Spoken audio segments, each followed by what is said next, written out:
Então, boa noite a todos. Vamos retomar os nossos estudos relacionados ao livro Mereça Ser Feliz.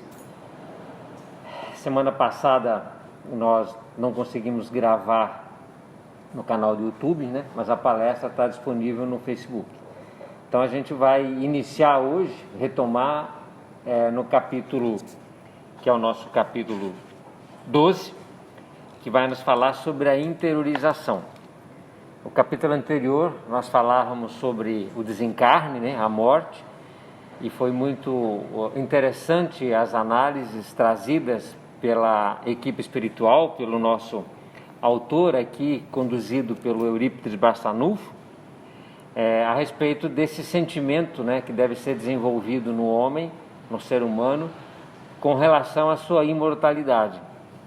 O quanto ele deve estar consciente, né, e ciente de qual é a sua postura, de qual é a sua tarefa, qual é o seu compromisso aqui no mundo, e de reconhecer que de fato estamos de passagem e precisamos aproveitar muito bem o tempo que nos é concedido. Esse tempo é chamado a vida que temos, né, no planeta, para que nós possamos de fato aproveitar todas as oportunidades para o nosso crescimento, para o nosso aprimoramento. O sentido principal, né, da nossa passagem no planeta é a evolução, nos tornarmos melhores, mais perfeitos e, portanto, como é o estudo que estamos fazendo, mais felizes. E está determinado, sabemos nós, qual é o caminho correto ou mais responsável para que sejamos de fato felizes. No capítulo de hoje, nós vamos falar justamente dessa importância da navegação interior, de nós estarmos interiorizando a nossa vida no sentido de nos conhecermos melhor. Já chegamos a essa conclusão e na leitura deste capítulo isso ficará ainda mais claro. Não há a mínima possibilidade de alcançarmos esse patamar evolutivo ou essa pretendida felicidade sem conquistarmos o principal conhecimento da vida, que é o autoconhecimento. Então já dizia o filósofo, já nos recomendam os psicólogos, já nos falam os cientistas, já nos indicam os religiosos, já nos busca o reconhecimento, a palavra também do nosso mestre, de que nós devemos nos conhecer. É o conhecimento de si mesmo que vai garantir essa felicidade.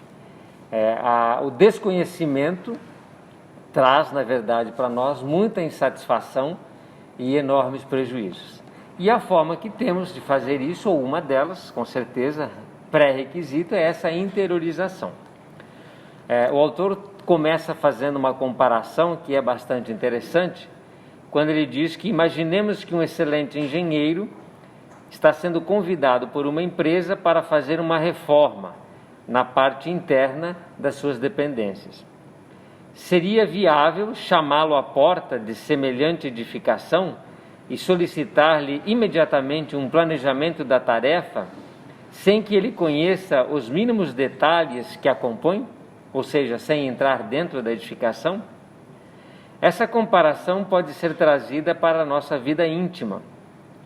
Que reformas poderemos efetivar em nós sem o devido conhecimento daquilo que precisa de fato ser transformado? Então é uma comparação bastante óbvia.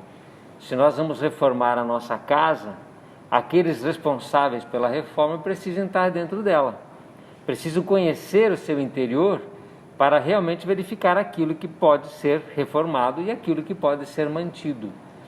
A mesma forma a nossa reforma íntima, a nossa transformação interior vai exigir que nós reconheçamos o que acontece nesse interior para de fato conseguir agir e transformar.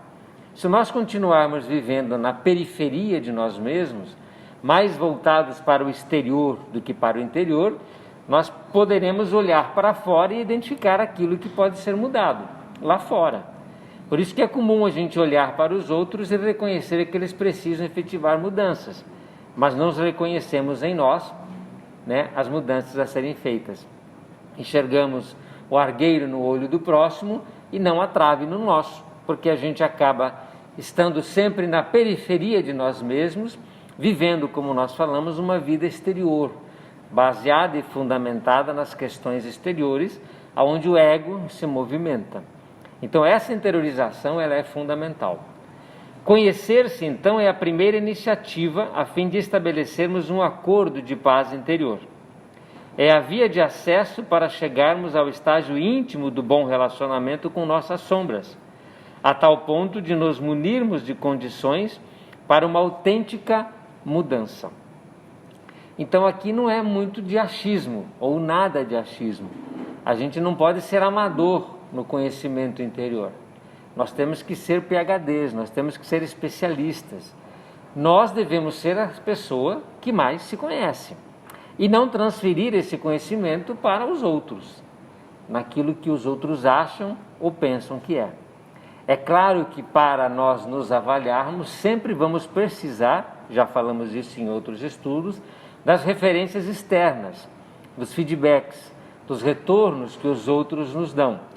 A gente costuma falar, assim como alguns, que o outro é o nosso espelho. Em muitas situações nós nos enxergamos retratados nas condutas alheias. O outro sempre vai nos auxiliar em nos reconhecer através das nossas ações. Só que sem a contrapartida interna, sem o conhecimento de nós mesmos, que só pode ser conferido por nós, a referência fica cambeta, como se diz. Eu tenho uma parte do processo, que é a avaliação exterior, e não tenho a principal, que é a avaliação interior. Olhar realmente para esse interior e verificar o que precisa ser alterado. Conhecer-se é libertar-se da ignorância, adquirir domínio e poder perante si mesmo. Essa viagem ao mundo íntimo exige preparo e exercício, sem os quais poderá ser infrutífera e repleta de motivos para o desânimo. Então é o que muitas vezes acontece. As pessoas desanimam muito rápido de olhar-se interiormente, porque isso exige preparo, exercício, empenho e vontade. Não pode ser uma avaliação superficial, nem de um dia, nem de um mês. Nós precisaremos estar constantemente nos avaliando, até porque nós vamos mudando ao longo do caminho. Nós vamos amadurecendo, nós vamos deixando de ser crianças para sermos jovens, abandonamos a juventude para adquirir maturidade e vamos gradativamente nos tornando mais maduros com o envelhecimento. Então nós nos transformamos à medida que adquirimos experiências, à medida que vamos reajustando a nossa conduta no mundo. Então a avaliação precisa ser permanente. O nosso interior é valioso em recursos de ensino e de didática. Precisamos ter esse tempo que não é gasto, mas é ganho, quando eu vou realmente verificando como penso, de que forma eu sinto, por que penso desta forma, por que meus sentimentos, minhas emoções e sensações se traduzem no meu interior na forma, às vezes, de uma raiva, de uma ansiedade, de uma insegurança, de um medo, às vezes até de um pavor. Por que certas situações exteriores refletem no meu interior com tanta ênfase, com tanto poder? Por que eu me sinto muitas vezes tão refém de certas situações? Por que eu não tenho essa segurança e essa autoconfiança e essa interdependência que gostaria de ter? Então, se eu não faço essas análises interiores tão necessárias, como é que eu vou me conhecer? E como é que eu vou ter esse poder e esse controle sobre mim mesmo? Como é que eu vou me reconhecer naquilo que eu estou fazendo? E mais importante que isso, naquelas perguntas que tivemos ao longo desses estudos, para de fato reconhecer quem eu sou, de onde vim, para onde vou, o que é que estou fazendo aqui, qual o propósito da minha existência. Se eu estou aqui de passagem, ficarei aqui 30, 40, 50, 70, 100 anos, o que eu vou efetivamente desenvolver durante esse período? Qual o projeto da minha vida? Por que estou reencarnado no planeta nas situações em que estou? Que propósito é esse que eu assumi antes de vir? Qual que é, de fato, a minha tarefa, a minha missão, aquelas situações que eu devo desenvolver para me tornar um espírito mais evoluído. Então todas essas análises são necessárias. E se para estudar algo fora de mim exige-se tempo e esforço, imagine você ser um catedrático sobre você mesmo, o quanto que são importantes essas reflexões e essas autoanálises. Ele fala aqui que o Santo Agostinho, conhecido nosso e que contribuiu e continua contribuindo com a doutrina espírita através das suas mensagens psicografadas na época da codificação e mesmo depois, coloca lá no Livro dos Espíritos, né, uma dica referente ao como ele fazia enquanto estava encarnado, né?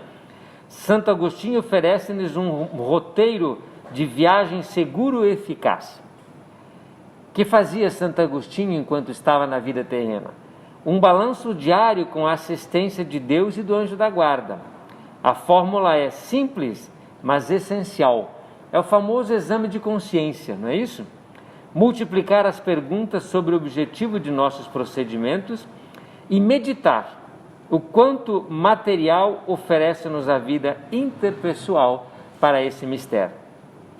Então, esse conteúdo de si mesmo vai exigir duas posturas que asseguram melhores resultados.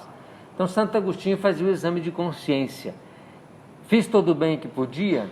Deixei de fazer o mal? Prejudiquei alguém?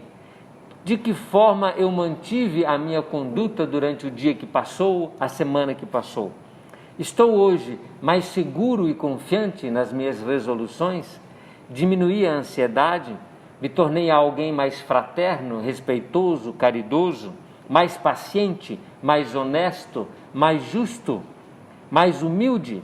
Então, essas perguntas que definem realmente o homem de bem devem ser respondidas de quando em quando, dentro de um balanço natural da vida. Nós não fazemos o balanço nas nossas empresas, nos nossos empreendimentos? Ele não é feito através da contabilidade todos os anos, dentro do exercício fiscal para 2020, 2021, 2019? A gente não faz as contas de quanto gastou, quanto deixou de gastar, se estamos com lucro ou com prejuízo, com superávit ou com déficit? Isso não é feito em qualquer projeto? A gente não avalia os custos, os resultados, os investimentos a serem necessários? E na nossa vida? Não é a nossa vida muito mais importante que qualquer empreendimento isolado? Não é a nossa vida o verdadeiro projeto a ser permanentemente balanceado, analisado? O teu projeto tem um nome, que é o seu. O seu projeto Evandro, o seu projeto Maria, o seu projeto Bruna. Como está esse projeto que tem tantos anos de vida pela frente, mas já teve tantos de vidas para trás? O que é que estamos fazendo do nosso precioso tempo? Como é que estamos gastando os nossos recursos de inteligência, de força, de fortaleza? Como é que estamos enfrentando as nossas dificuldades? Estamos demonstrando coragem nas posturas que assumimos perante a sociedade? Temos sido honestos nos nossos posicionamentos? Sobre quais interesses nos movimentamos no mundo? Interesse monetário? Interesse financeiro? O interesse egoísta? O interesse de receber aplausos? Verifica os teus desejos e interesses. São eles que estão definindo a tua existência. E é com eles que desencarnará.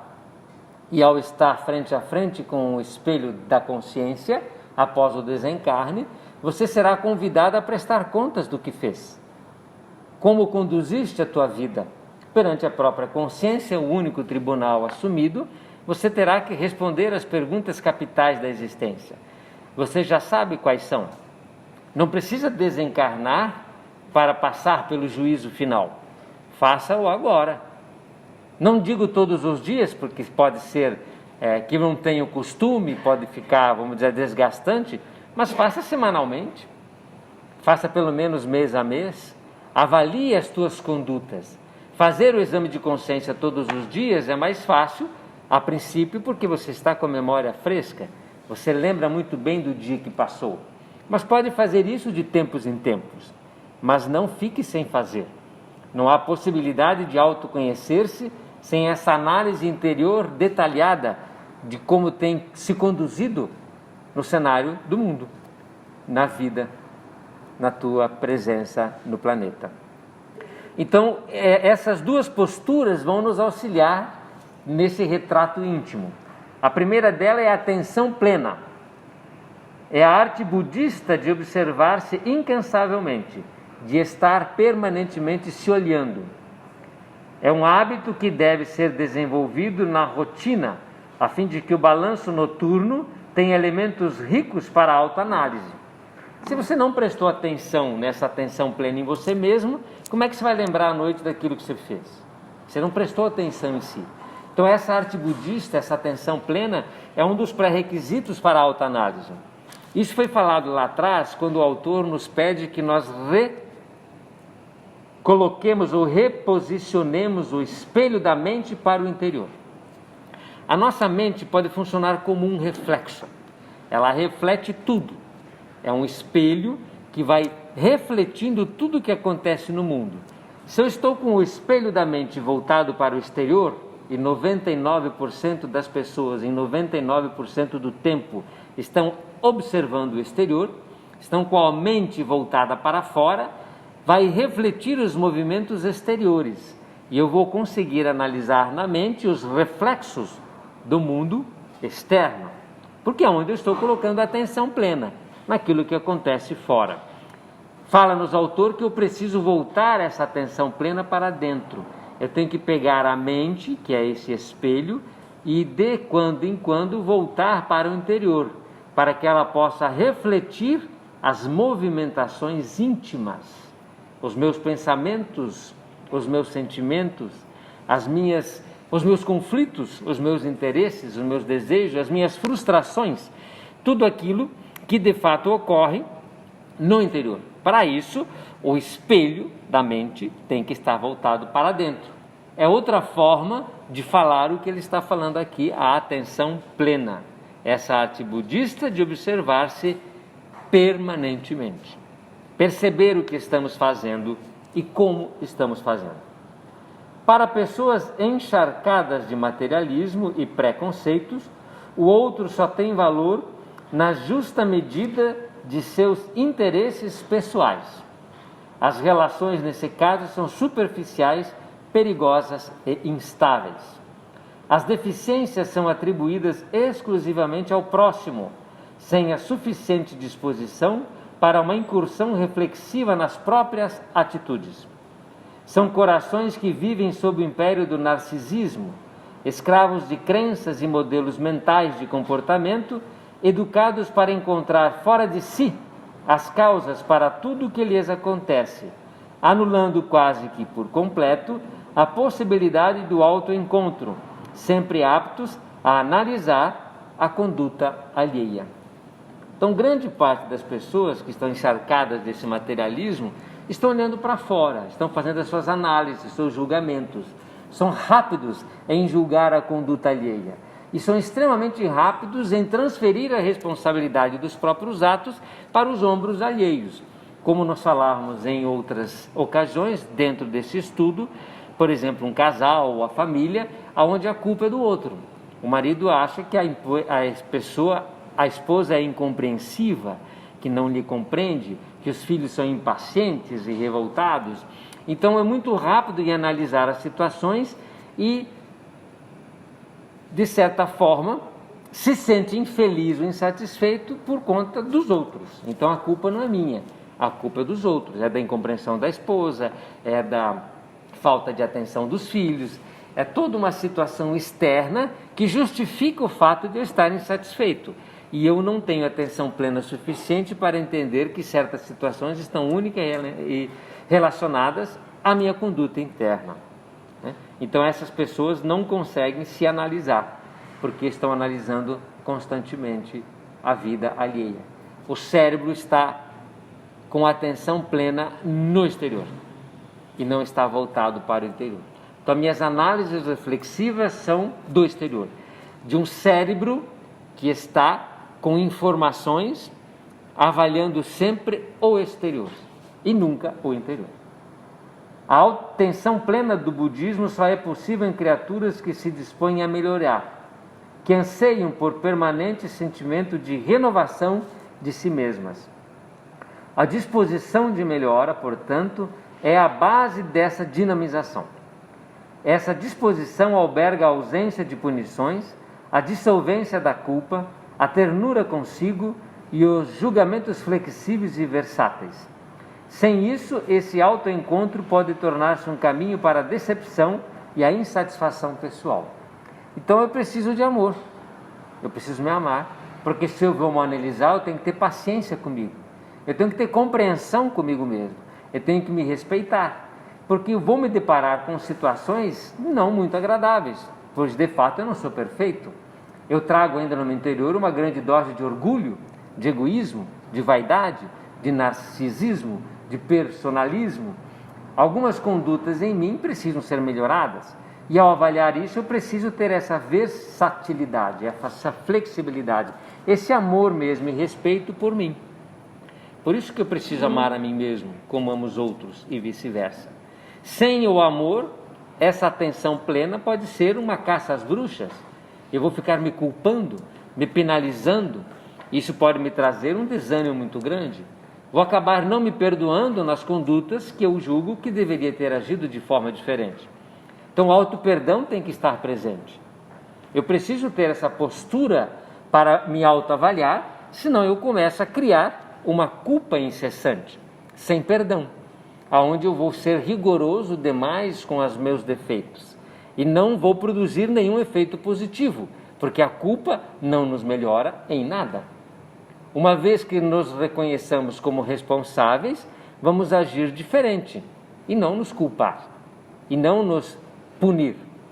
O perdão e o auto-perdão, portanto, são necessários nesta avaliação interna, para que eu possa corrigir aquilo que precisa ser corrigido ao longo dos próximos dias, uma vez que o passado é passado.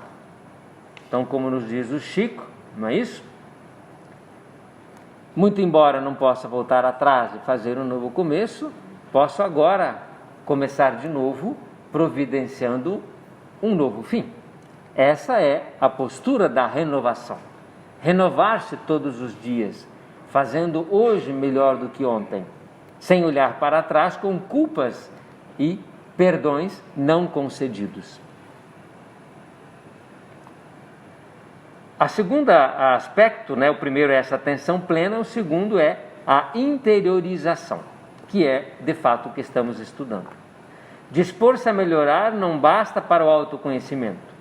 O próximo passo é a interiorização, é o ato de enfrentar seu mundo interior, admitir para si a natureza dos seus sentimentos, estudar as reações perante a vida.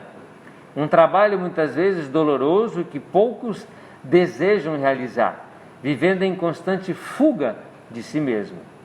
Nessa tarefa de crescimento inclui-se a arte de ouvir a consciência e aprender a encontrar os ditames divinos. A consciência é nosso elo de ligação com a verdade. Aprendermos a lidar com a sua voz é aprender a ouvir Deus em nós. Essa interiorização é a degustação mental daquilo que a atenção plena nos permitiu perceber.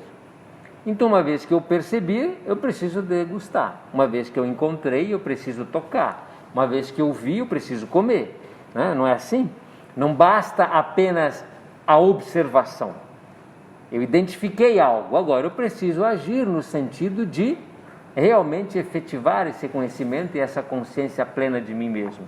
Então essa degustação mental exige os espelhos da mente voltados para o interior, onde você vai buscar, nessa busca íntima, navegar dentro de si mesmo, encontrando os pontos obscuros, as situações a serem iluminadas através da consciência.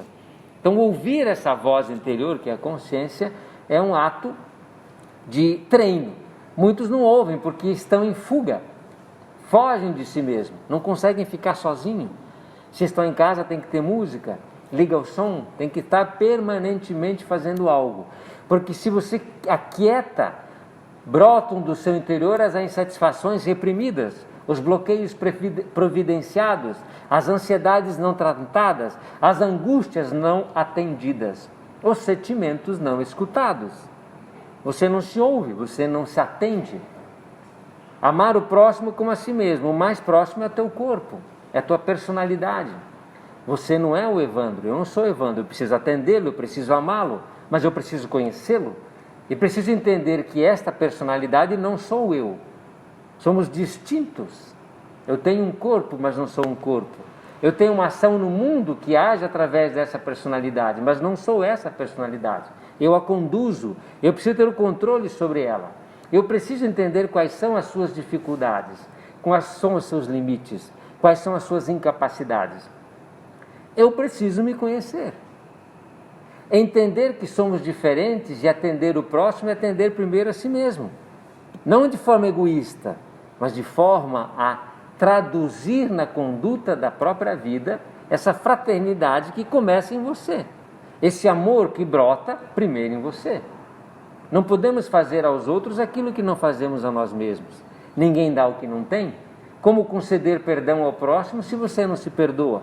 Como respeitar a humanidade se você não se respeita? Como amar a natureza se você não se ama? Podem ser movimentos superficiais, podem ser situações vazias, em que você tem uma conduta aparente, sem a contrapartida interior. É como se fosse um tonel vazio, faz muito barulho, mas está oco por dentro. Então é preciso que esse interior esteja preenchido, para que a ação transborde, e não para que você execute uma tarefa sem significado interior. Por isso que muitos estão insatisfeitos no mundo. Por isso que muitos que conquistaram grandes fortunas ou grandes coisas, grandes méritos, muitas vezes não estão perfeitamente felizes, porque a personalidade evoluiu. A personalidade agiu no mundo, mas sem uma correspondência interior. As intenções não eram o crescimento, era o aplauso. As intenções não eram o conhecimento em si, era a nota. Não estamos aqui para obter recompensas sobre condutas. Estamos aqui para sermos conscientes da nossa ação no mundo, que muitas vezes vão ter reprovações e não reconhecimentos. Muitas vezes a honestidade, quando se estabelece, não obtém aplausos, obtém reprimendas. Muitas vezes a postura ética e correta não vai obter aplausos, vai obter reprimendas. Jesus foi crucificado, não aplaudido. Os cristãos foram queimados vivos, não aplaudidos. E nós vamos buscar reconhecimentos ou vamos buscar estar conscientes no mundo, agindo de acordo com a consciência e o dever retamente cumprido? Então é importante distinguir, porque às vezes uma vida aplaudida não é uma vida correta. Se for vazia, se for hipócrita, se for falsa. É importantíssimo que eu me conheça, para perceber que quem está se movimentando no mundo não é um ego personalista, interessado em si mesmo, mas é alguém que de fato cumpre com o dever, orientado pela luz da consciência. Isso é muito importante. Na medida em que vamos descobrindo ou desconhecendo o mundo de nós mesmos, vamos ganhando autonomia, paz, felicidade, porque passamos a encetar a caminhada consciente da evolução, senhores do eu, capacitando-nos para a liberdade responsável em todas as direções do existir. Até porque iremos morrer, não esqueçamos disso. Essa personalidade fica aqui, com todas as suas conquistas, com todos os seus títulos, com todas as suas medalhas, com todos os seus reconhecimentos. O que é do mundo, no mundo fica. Iremos para o outro lado da vida apenas com o nosso espírito, que é a essência. Se você não se conhece, como é que irá se movimentar sem conhecimento de si mesmo? Então essa felicidade, essa evolução é possível quando a gente vamos nos conhecendo melhores. Ter melhores noções de si enseja-nos uma convivência mais harmoniosa, pródiga de habilidades para a concórdia, a lealdade, o desapego, o perdão, a cordialidade, o afeto, tornando-nos polos vigorosos de simpatia e bem-estar, que serão fortes atrativos pela força do exemplo, para que os outros se esforcem por imitar-nos o procedimento. Por isso que a gente só educa com exemplo. Os exemplos precisam ser seguidos. E o exemplo é uma conduta não de um dia, não de uma semana, é uma conduta de uma vida, É uma postura que se estabelece consciente no mundo e que não se altera com o sabor do vento, mas que se estabelece com consciência e não com conveniência. Se aquele engenheiro que citamos tiver o ensejo de esquadrinhar com precisão a edificação na qual irá trabalhar, seu planejamento de ação será mais produtivo, garantido e seguro para todos. Da mesma forma, esse balanço interior, quando bem concretizado, será fonte de excelentes resultados no autoaperfeiçoamento. Atenção plena é vigília. Interiorização é investigação permanente de si próprio. Então, capítulo um pouco mais curto, mas extremamente profundo e importante, que nos dá condições de, se já não começamos, começar desde já essa interiorização e essa atenção plena de si mesmo, buscando como esse engenheiro, capaz de modificar o interior, analisar os detalhes íntimos para ter uma ação mais eficiente e para ter uma ação mais segura, para não cometer acidentes que podem ser prejudiciais. Então essa movimentação interior tem que ser feita com uma certa desenvoltura, sem tropeços e sem exageros, sem falsas expectativas, para que a gente se conduza com qualidade e segurança, com eficiência, com bem-estar, com amor. O amor é importante. Não há a mínima possibilidade de uma investigação íntima e eficiente sem olharmos com amor para dentro de nós, aceitando-nos no primeiro momento exatamente como somos, para após essa aceitação verificarmos aquilo que já está bom e aquilo que precisa ser melhorado. Então que Jesus nos auxilie nessa busca interior e que, como Ele fez, nós possamos fazer da mesma forma. Que assim seja.